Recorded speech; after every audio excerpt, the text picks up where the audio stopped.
আসসালামু আলাইকুম এভরিওয়ান, রমজান মোবারক। আপনারা দেখ রা এরা মম কুকিং চ্যানেল। তো আমি আজকে বানাইছি একটা বিরিয়ানি, চিকেন বিরিয়ানি আপনার লগে শেয়ার করলাম কিলা বানাইলাম। তো দেখো আলহামদুলিল্লাহ অনেক সুন্দর হয়েছে, জোরজোরা হয়েছে আমার বিরিয়ানিটা। তো পয়লা আমি হান্ডি বয়াইছি, আমি রান্নার তেলটা দিলাম। তেল গরম হয়ে গেছে, এখন আমি দিছি হালকা গরম মশলা, দারচিনি, এলাচ, তেজপাতা দিলাম। আমি কিতা দিছি রসুন বাটা রসুন,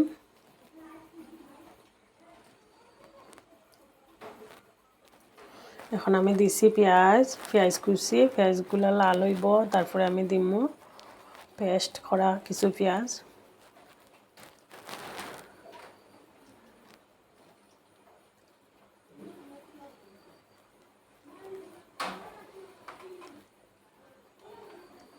আলহামদুলিল্লাহ বন্ধুরা, বিরিয়ানিটা অনেক স্বাদ হয়েছে।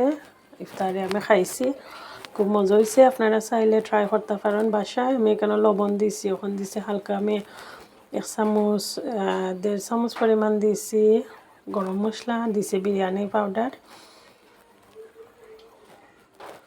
আমি একটু নাড়াচাড়া করিয়া আমি এখানে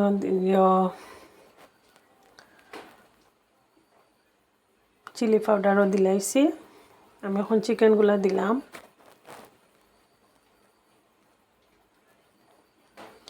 চিকেনগুলো আমি নাড়াচাড়া করিয়া দিমু।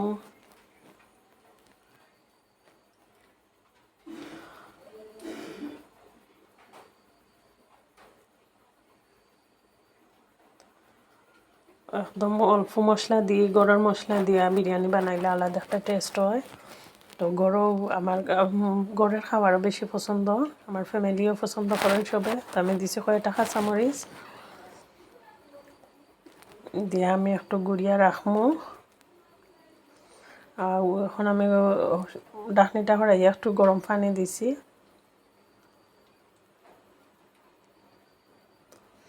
যাতে আমার চিকেনগুলা সিদ্ধ হয়ে যায়, মশলাটাও সিদ্ধ হয়ে যায়। কিছুক্ষণ পরে আমি চাউলগুলা দিলাইছি। আমার আম্মা আগে দেখতাম ওইলাখান রান্তা বিরিয়ানি, তো আমি আজকে ফলো করছি। আমি প্রায় সময় ওলা রান্ধি, মজাও হয়। আপনারা চাইলে ট্রাই করতে পারেন, মজাও হয় আলহামদুলিল্লাহ।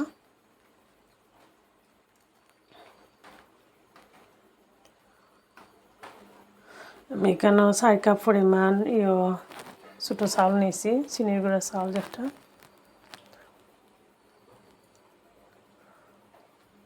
আমি কয়টা কিশমিশ দিলাম।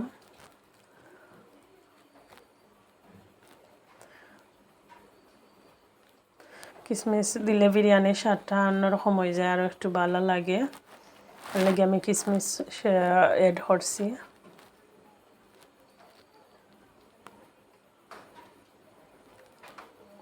আমি এখন দিয়েছি কেন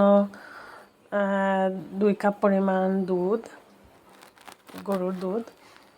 গরম পানিটা দিলাইছি, চাউলগুলা ফুটি যাব। ফুটার পরে আপনারা দেখাই দাম।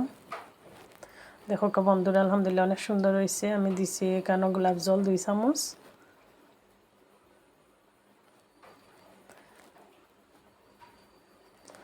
অনেক সুন্দর তেলটা উপরে বাইছে। আর আমি এখানে আগে রাখছি পেঁয়াজ বেরেস্তা, তো দিয়ে দিলাম। আলহামদুলিল্লাহ অনেক সুন্দর হয়েছে। দেখো আসসালামু আলাইকুম।